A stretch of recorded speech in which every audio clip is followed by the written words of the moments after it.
I look for the facial expressions of what it looks like when we come into here before I get you fully on camera. Mm-hmm. It's my favorite. So, remember that time in Gurren when all the Mugan just swooped over the city and started wiping everything out? Mm-hmm.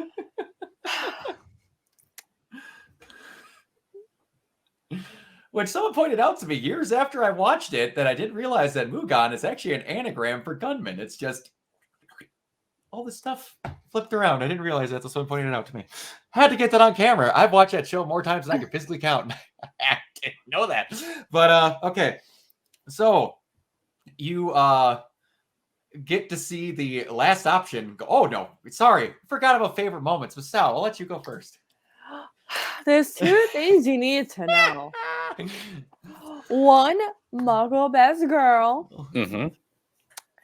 Number two, sexy 2 hours. I mean, like her mom, like a girl seam. I'm staring at the shining light.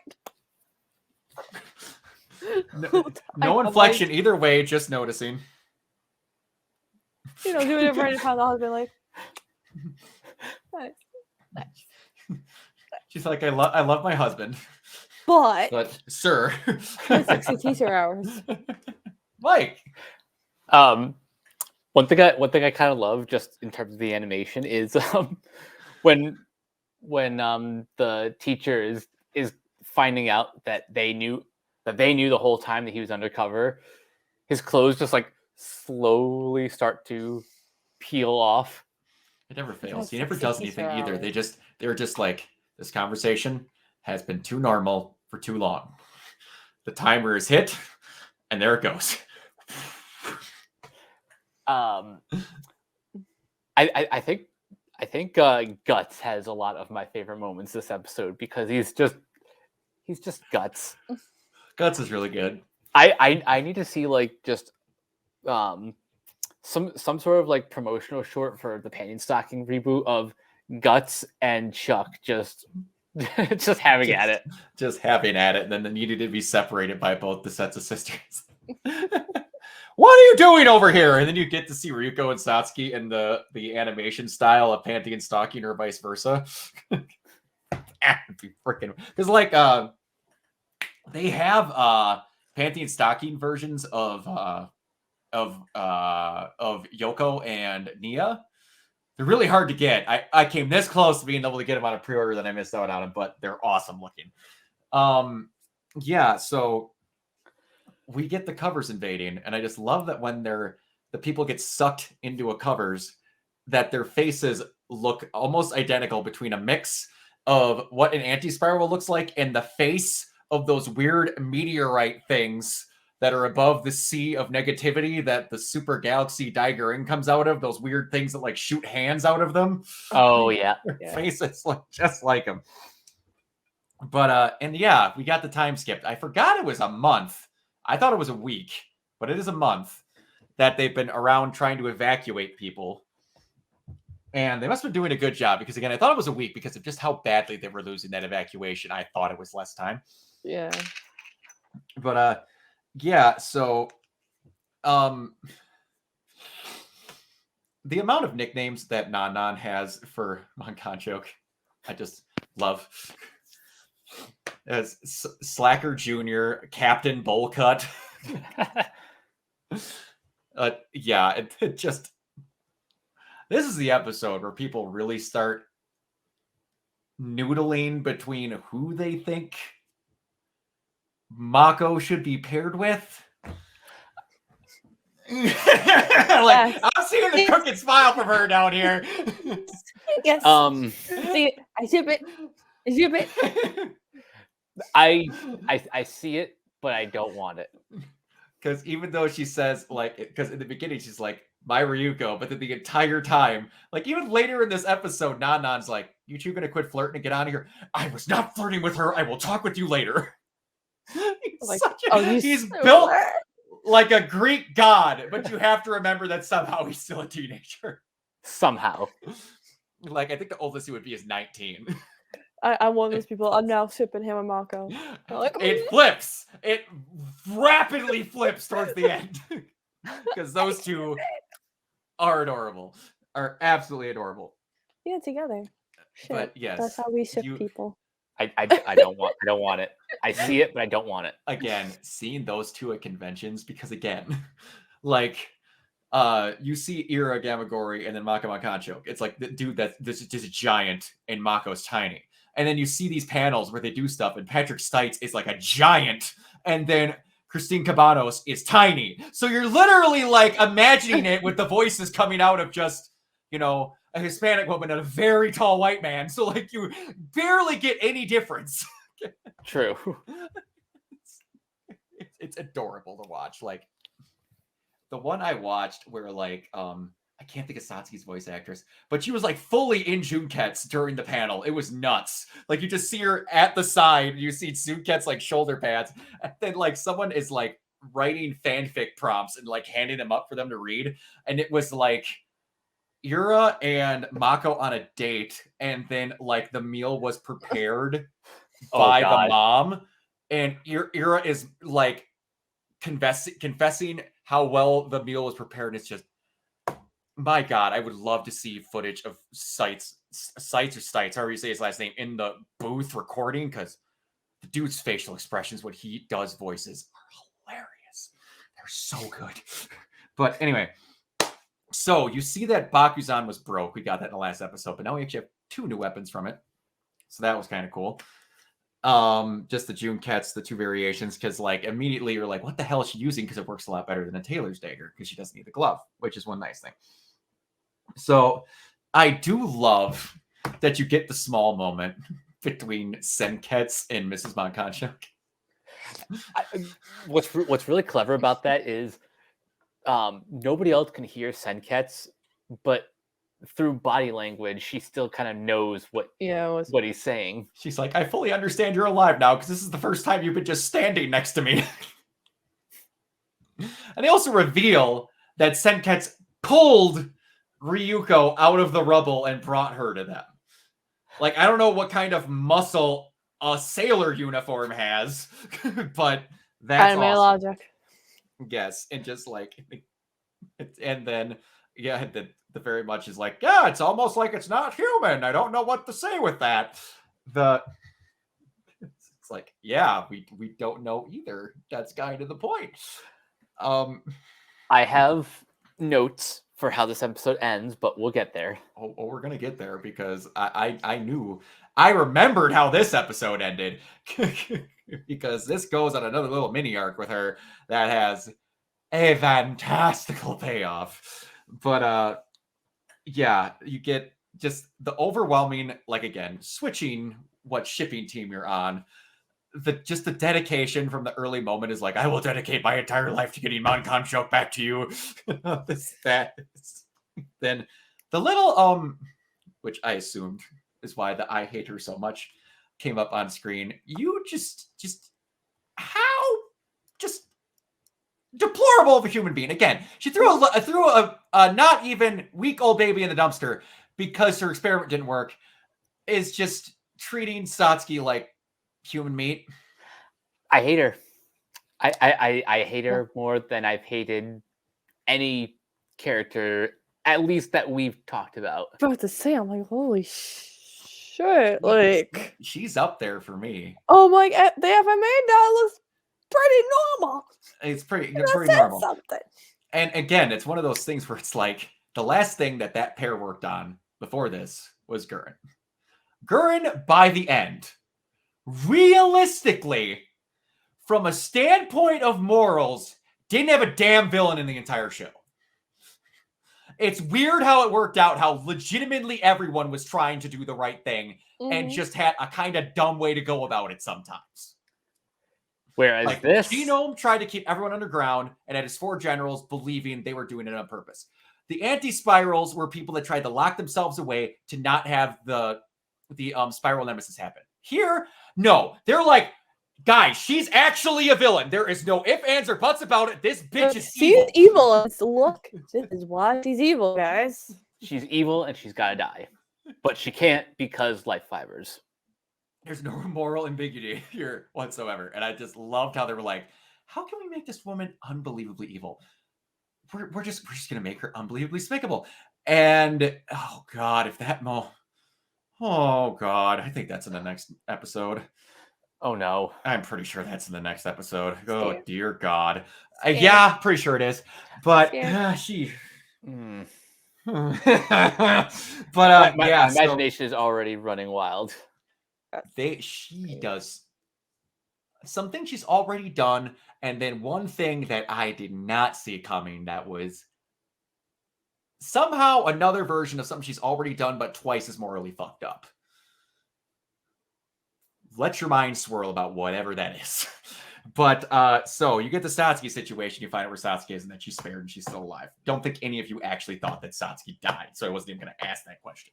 Mhm. Yeah, no, But she's way too important to have kicked Yeah. it. she's way too important. She got the And she got the main character plot armor going on. she does. And none of you commented when the new intro came, but the very end of the new intro is both Ryuko and Satsuki like looking angrily at the camera together. That was from the start before this turn.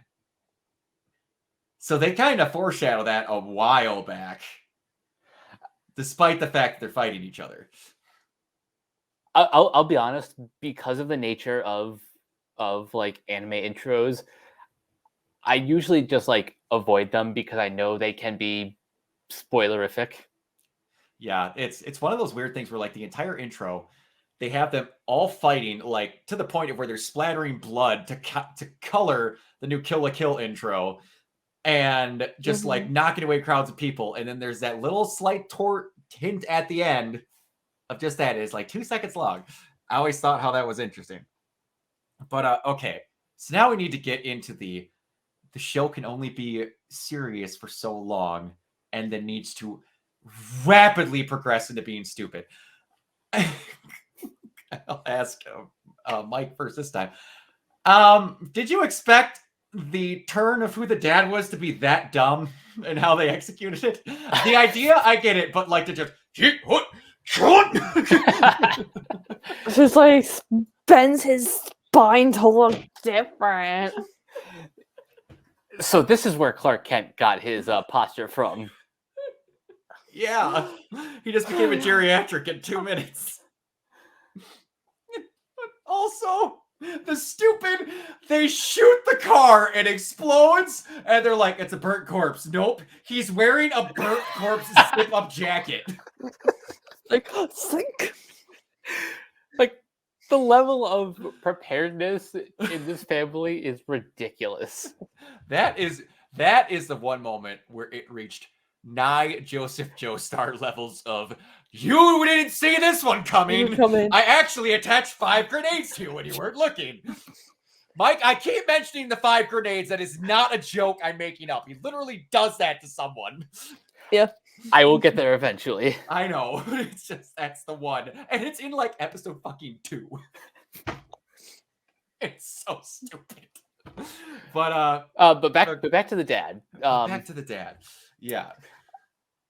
Now puzzle pieces are starting to come together with like what we've learned about about Senketsu, about Ryuko's family, all that. Now it's like the pieces are starting to come together. Yeah. But I still have questions. I have a lot of questions. I bet you do. And now you know that they are full blood sisters, not half sisters, not weird acquaintances that happen to be together. And yeah, and then we get. Don't worry, we'll save questions for the end of class because we have some other things that got brought up that they just barely mentioned and then just passed on from. Shinra Koketsu, a building-sized kamui that they're making in the basement. Yep. Building size. Because you saw, there's a quick thing where they go before you see the sewing club that they're like repairing the tower. Floor or something. Yeah, that they're repairing the tower in the middle of the courtyard before it zips down to the sewing club. I'm gonna add that to the list of are you sure this isn't Gurren list. It's Gurren. They haven't stolen the moon yet. Wait. That is another thing where I try to explain Gurren. I'm like, where it's just like, it's not a real anime until they steal the moon and hide it. And they're like, what the fuck are you talking about? Like, they stole the moon, okay? That's like, people, anime nerd, like movie nerd. When you think that's no moon, do you go, that's a space station or it was stolen? Both. It's Both. both. It's both. It could But, be yeah, like a different life form on the moon. Yeah, but yeah, now we have the ultimate kamui that's being made by Little Miss Nutcase in the basement. And what's gonna come up? I love her, but I need to know more about her now because it's kind of scaring me, even though she's cute. I still love her. Yeah, and how she has the whole cloning ability and all of this, and just how she turns into Neo from Volume 9. Essentially, yes. Yes. So yeah, but and again, I just have in my notes the Gamagori not being able to handle that he might be flirting with a woman. But yeah. So I assume the answer is no. Neither of you actually thought that Mako was gone. No, Please. he's like, trapped inside the thing, the clothing. Like, They Although can't kill her.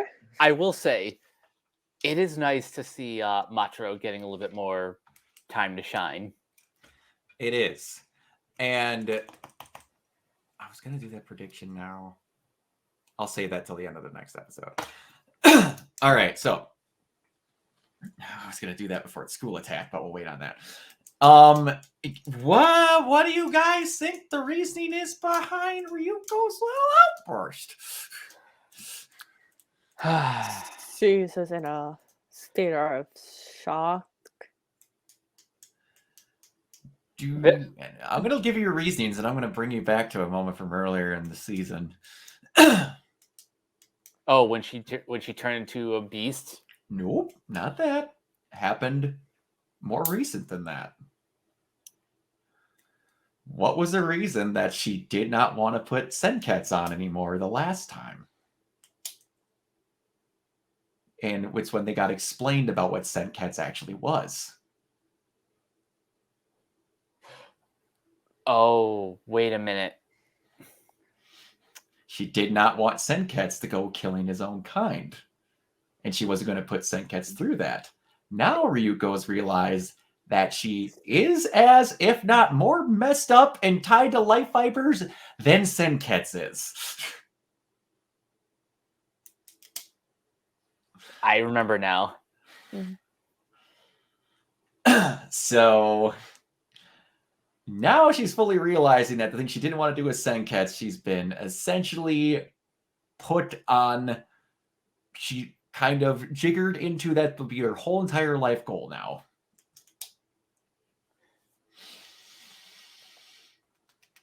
I don't like seeing these two out of sync. So I know. I don't like seeing them argue at all. Part of me wanted to say in the chat, "Mommy, Daddy, please stop fighting." Right? It's not far off. It's one of the few things where it's like I'm like trying to imagine if if Simone was like screaming at Nia. Like that's the closest thing I could come up with. But I'm just like, it's one of the few moments where they actually have to have more things going in because this is trying to be something incredibly different. And it's like, it's not as level-headed. They're getting messed with a lot more because there's a lot more just, I can't be one of the most overpowered anime characters of all time as long as I believe in myself kind of shit going on here. You can't Naruto your way through it. No. And it's one of the things that's appreciative where it's just like Ryuko is being very much shown to being just one of the most, what do I want to say? Just openly not okay with everything that's going on. She's just beyond done with the shit she's been shoveled. And most anime writing would have just been like, through the power of friendship, we got over it. Trying to No, talk I'm my going way to be through winning.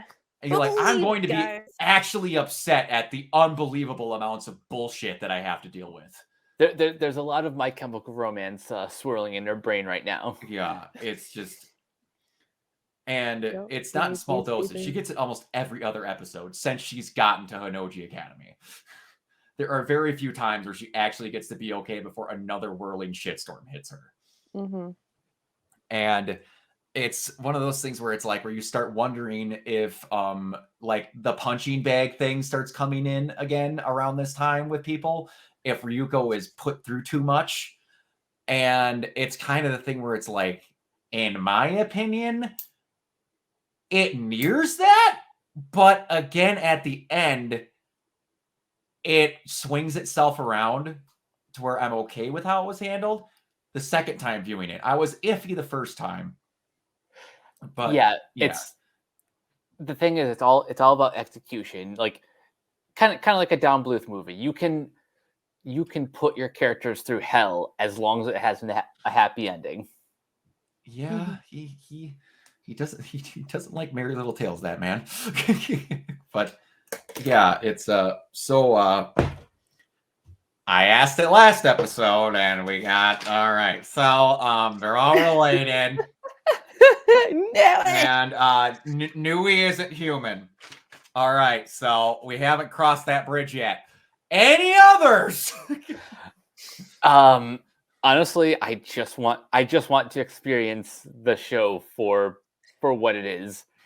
Other than that one burning question, I wouldn't even know what to ask. I know. That's where it gets, because Like, I want the show to like answer the questions I don't even have yet. Type of moment. I'm trying to remember what episode they reveal the, and I want to say it's episode 21 or 20 when they reveal the plot device of why people aren't wearing a lot of clothes other than, it's alien life forms. There's another one that they kind of bring up where it's like, yeah, there's a reason why even the main character is still blah. But they haven't said it yet. It's literally like 2 lines long. It is such a missable thing if you don't pay attention. But yeah, all right. So we're going to get going. We're wanting to get going. I don't remember how this next episode ends because, again, I forget how much is jam-packed in it. And I know what is about to be set up in this episode. And I do not, for the freaking life of me, remember if it ends in this episode. Oh. Go ahead. At the end of the episode, like, her toenail, like, came off. And it was, like, black. You noticed. Good job. I was not going to mention it if you guys didn't say anything. Forgot to bring it up. Interesting. The plot is thickening, and I need to know what the plot is. It's cool. It's a very Kill la Kill thing that they do, but it's cool. But yeah, so it's about to keep going, and there is like just a big "Are you actually kidding me?" moment, like every episode from now on. So you're gonna probably see a lot of wait, what's or Nani, what? There's going to be, and one of the biggest ones is going to be in the closing moments of the last episode, because it's something I did not see coming, and I tell you, I did not expect this show to do something like that, but it's awesome. And it's one of the things that just it is the exact type of moment that I love to see in almost every show, and they live with me and I never forget them. And it's great. It's really great. But I'm not even going to remotely talk about it because it just spirals out into spoilers. But anyway, so let's get on out of here and get to episode 20. We have 4 and an OVA, which is barely longer than a regular episode after this. So 2 recording sessions and this baby's done. All right, Mike, where can everybody find you? You guys can find me on Twitter at Captain K42. You can check out my quick thoughts on letterboxd.com/CoachK42. And you can follow Renegade Pop Culture on Facebook and Twitter at Ren Pop Culture. You can also find us on YouTube, on Podchaser. Subscribe to our Patreon at patreon.com/Renegade Pop Culture. Listen to all of our podcasts on Spotify, Apple Podcasts, etc. And last but not least, everything can be found at renegadepopculture.com. Need an escape? So do we. Amazon. And you can find me on Twitter at Kibble028. And you can find me everywhere at Organoid Zero and possibly hiding if this episode ends where I think it might. See y'all later.